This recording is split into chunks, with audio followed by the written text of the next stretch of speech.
I want to give us the biggest possible picture for why we're here, why this matters, and what this work that we're here to do together, to build together, what it means. And I want to do it by talking about culture. A journalist named Ken Myers, a really influential thinker in my own life and development, had a wonderful, simple definition of culture: what human beings make of the world. I also like that none of these words have more than 2 syllables. If you want to make it even shorter, you can just say what we make of the world. Culture is what we make of the world.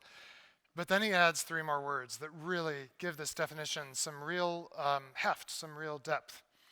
What we make of the world in both senses. Culture is what we make of the world in both senses.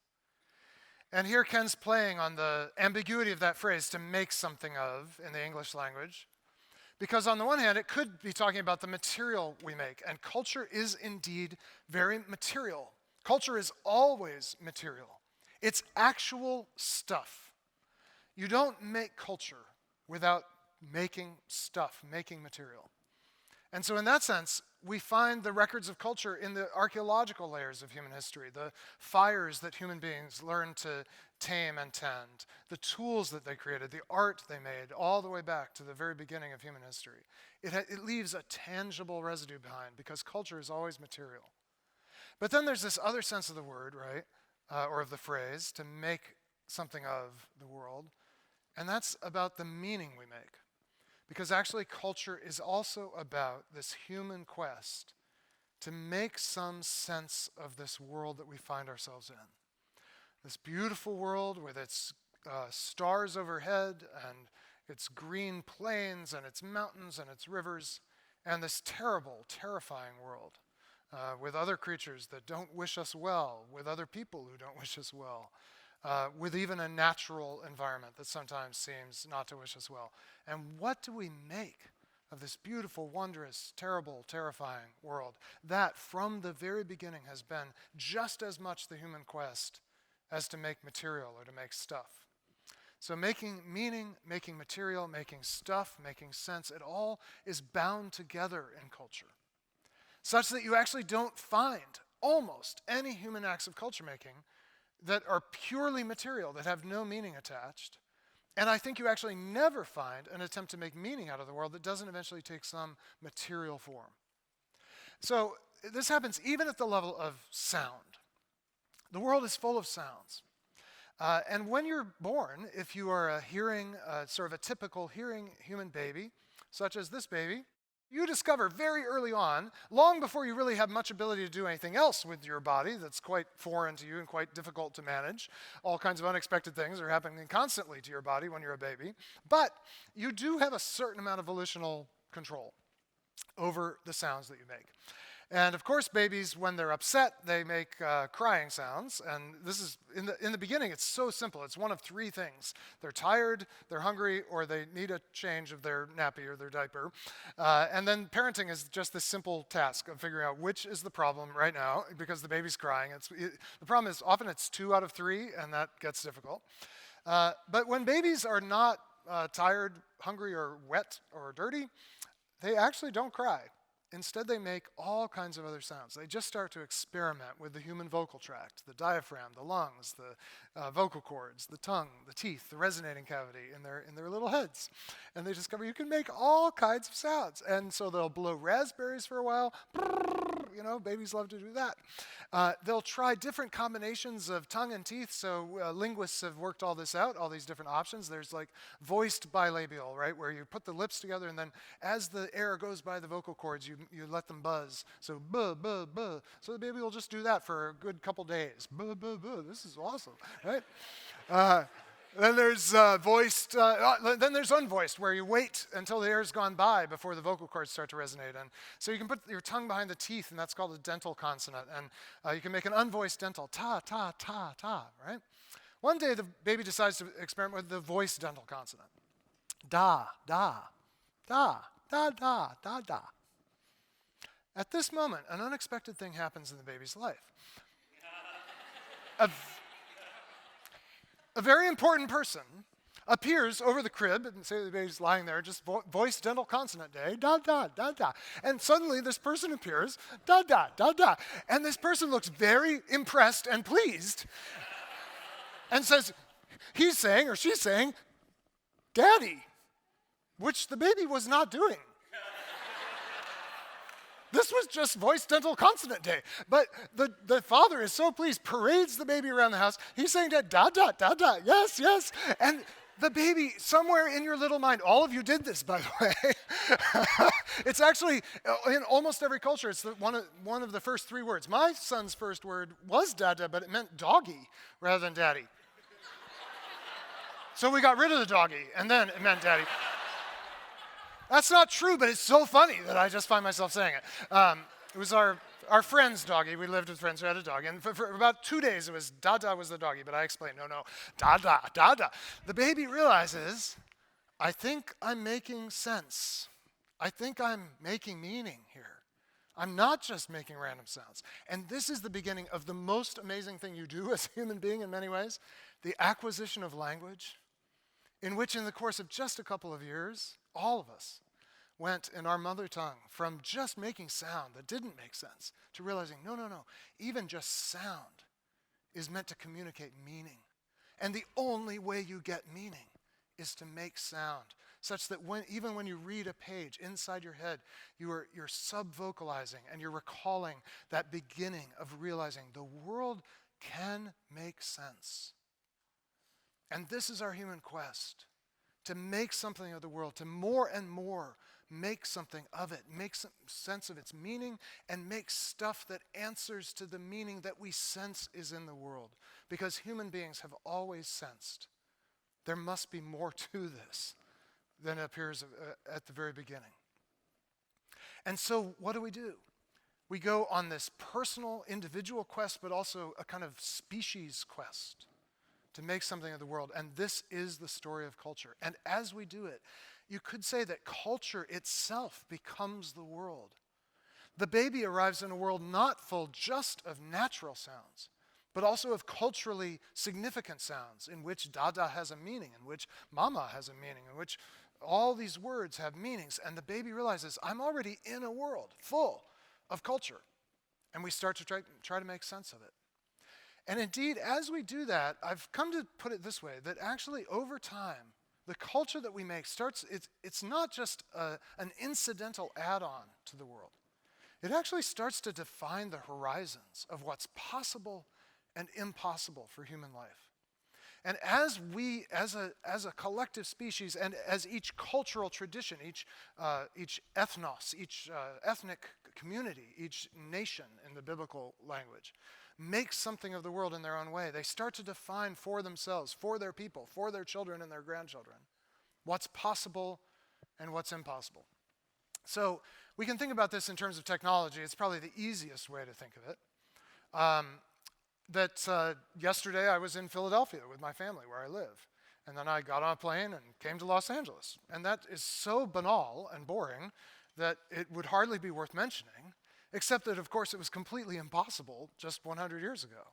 And now it's so normal that it's, in fact, one of the most boring things you can do is get on a plane, even though to our great-grandparents, the idea that you would do that would have been just the stuff of wonder and fantasy. And now it's just totally possible to be in Philadelphia one day, to be in LA the next, or at the end of that day. At the same time, though, that culture has made that kind of transcontinental, or for many of you here today, intercontinental travel possible and relatively easy and often quite tedious, it's actually also moved the horizons in another way, in that things that once were quite possible, actually, thanks to culture, over time become, if not totally impossible, at least much more difficult. I read a biography of the American founding father, John Adams, a number of years ago. And John Adams, the two kind of key cities of the colonies were Philadelphia and Boston. And John Adams, in the course of that book, traveled back and forth between those cities probably a dozen times, always on horseback or using horses to provide the locomotion. And it occurred to me to ask the question, could you ride a horse today from Philadelphia to Boston? And I decided, I don't think so. Like, I don't know if you've noticed, on some interstate entrances, even today, there's still a little picture of a horse, and it has a little line through it, like no horses, right? You cannot ride a horse on the highways that now connect Philadelphia and Boston. We can get back and forth much easier. It's much more possible in one sense to get between these cities today. But in another way, something that was totally possible a few hundred years ago now is, I think the only way you could actually do it if it was like a public television reality special. You know, like if someone set out to just intentionally, with great care and with much preparation, you might be able to do it. But practically speaking, it's impossible. So this is crazy. Like, it is now totally possible to fly from Philadelphia to Los Angeles in a few hours. But there is no way to ride a horse from Philadelphia to Boston. Culture did it, made something possible, but often at the same time, as the horizons of possibility move in one direction, they close in another. Tristan Harris was the chief ethicist for Google for a while. He's now started this new thing called the Center for Humane Technology. When he speaks to high school students, he asks them, how many of you keep up Snapchat streaks? And pretty much the whole room raises their hand. Then he says, okay, close your eyes. How many of you would like to stop keeping your Snapchat streaks? Wish you didn't have to do it. Every one of those hands goes up. No one wants to do this. It's a lot of work. It creates a huge sense of obligation. This obligation to show you're still friends today, and yes, the next day, and the next day. Everyone feels just caught by this, but it's impossible to stop. Culture kind of raises the emotional price or the emotional gradient so high to certain choices that you just, practically speaking, will never do it. And it's within those horizons that we human beings have to make something of the world. We didn't get to set them. We're like people who live in one of these valleys I've read about in the Alps where the sun only shines directly in for a few hours a day. And up at the very rim are these huge mountains, but we live within the horizons of what our culture has told us is possible for us. Philadelphia to LA, no problem. And what is impossible to us, ending your Snapchat streak, really big problem. And we live in this valley, and someone has gone up maybe once to the edge and said, I think there could be another world in which you don't have to keep up your streaks, and we just dismiss that. Because we know how life is in the valley, right? What would a world be where everything that was meant to be possible for human beings was possible? Where everything we were meant to be and do, we could be and do. And where nothing that was meant to be impossible for us was impossible. I think this is one way of thinking about this beautiful biblical word, shalom. This word that means so much more than mere peace, that means kind of wholeness of life together in God's world. And I think shalom would be a world where all the horizons are in the right place, where nothing that God meant to be possible for us is not. And nothing is possible that God meant not to be possible. And nothing's impossible that you can do all the permutations, right? It would be a place where the horizons are in the right place. And of course, all of us were born as babies kind of looking for and hoping for that world. And our eyes were open, our hearts were open. And at the same time, as beautiful things happened in us and around us, terrible things happened, and we realized we were in a world of broken shalom. What do you do in a world where the horizons are so misplaced? There are a number of ways you can respond. And unfortunately, one of the things we inherit, we in this room in particular inherit, is a Christian tradition of responses to culture and responses to broken shalom that I think actually have not served us very well. I think the last 100 years have been a very damaging 100 years in how Christians related to this human project of culture. Christians became known for condemning culture, just for complaining about it, protesting it, getting very good at telling people to stop doing things. The only problem is condemning by itself accomplishes very little. It's amazingly inert. It's amazing how little people care when you just condemn what they're doing. Then we said, well, maybe we shouldn't just condemn, maybe we should actually critique. And I think of this as the impulse, and it's not a bad impulse, to kind of analyze culture. Often the word that's used is engage with culture. There was a very influential person in American evangelicalism in the 1980s and 70s and 80s named Francis Schaeffer, and he came from this fundamentalist background that just condemned culture outright. Don't drink, don't go to the movies, don't listen to secular music. And Schaeffer said, no, let's actually listen, let's actually pay attention and try to critique what's going on. And this is not at all a bad thing to do, but when it's the only thing you do, you become really good at analysis. But you have very little offer beyond analysis. And then what started to happen when I was actually coming of age was Christians were getting really good at copying culture. This happened most notably in music. And weren't those great years? No, they were not. It was really embarrassing, actually. I would back in when I was coming of age, we had these radios. I don't know if you've heard of them, but you could turn the dial and find different stations, right? And you could know as you turn the dial, you'd hear music and then music, and you'd kind of hear what the options were, and you would know when you got to the Christian station because you would hear music that was very popular about 10 years before. Right? It was always behind because what was happening was like boy bands would happen in the culture, and really Shalom was very broken in the days of boy bands, and then those would start to be going out, and then Christians would be like, oh wait, we've got a boy band. And then synthesizers were a really big thing in the early 80s. Well, they were a really big thing in Christian music in the 1990s, right? And then U2 had this great sound, and then they stopped using it because they got tired of it. And Christians oh, we'll take it. Now today, the Christian station, it's actually so much easier. Now you only hear 2 chords. We're down to 2 chords in Christian music, and that's all we've got. And so that's how I know. But copying. It's waiting for the world to do something interesting and then coming along and adding a Jesus layer to it. Is that all we have? And then I actually think the main thing we do now is just consume culture.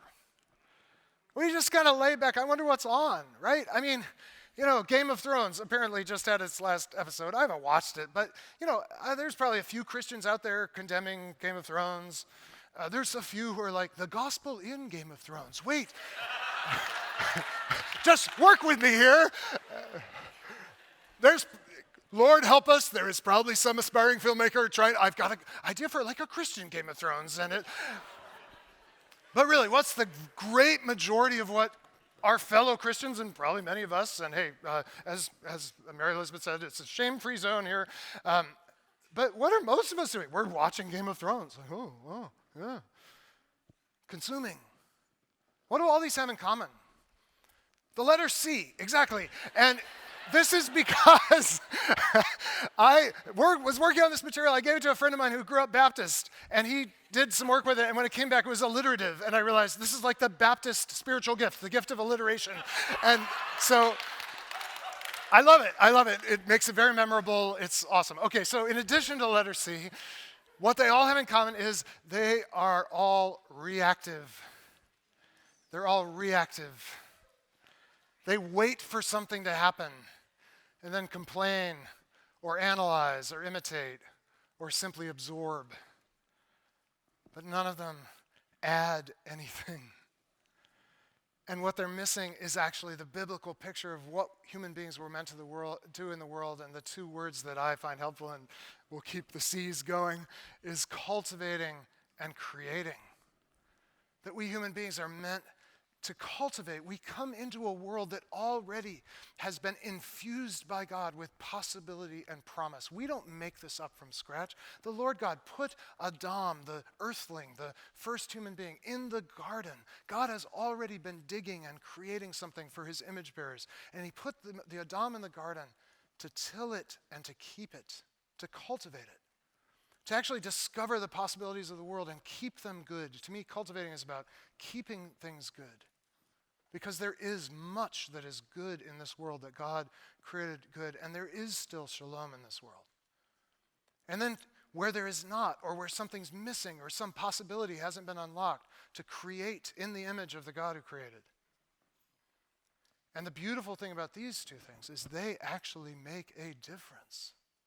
Unlike the first 4, which are ultimately just reactive and in many ways passive, for all that they give us a feeling that we're doing something. Only cultivating and creating really in the long run matter. because I've really come to believe that the only way to change culture is to make more of it. You don't change it when you complain about it. You don't change it when you analyze it. You don't change it when you imitate it. You certainly don't change it just by clicking the remote and seeing what's on. But you can change it if you actually dig in and begin to cultivate what's good, and then where something is missing when you create. Now, there's one tricky thing about this. Is that actually describes all cultural change. All cultural change happens when someone creates a new piece of culture. The thing is, you can change culture for the worse, right? There's all this rhetoric about changing the world, often imposed upon, how many colleges have changed the world in their motto somewhere? And I'm like, man, I know how to change the world. I mean, 18 guys, 4 planes, 1 morning, changed the world. Oh, you wanted to change the world for the better. That's harder. How do we change the world? How do we change culture in the direction of shalom? How could we ensure that whatever we cultivate, whatever we add to the world, would actually move the horizons in the right direction?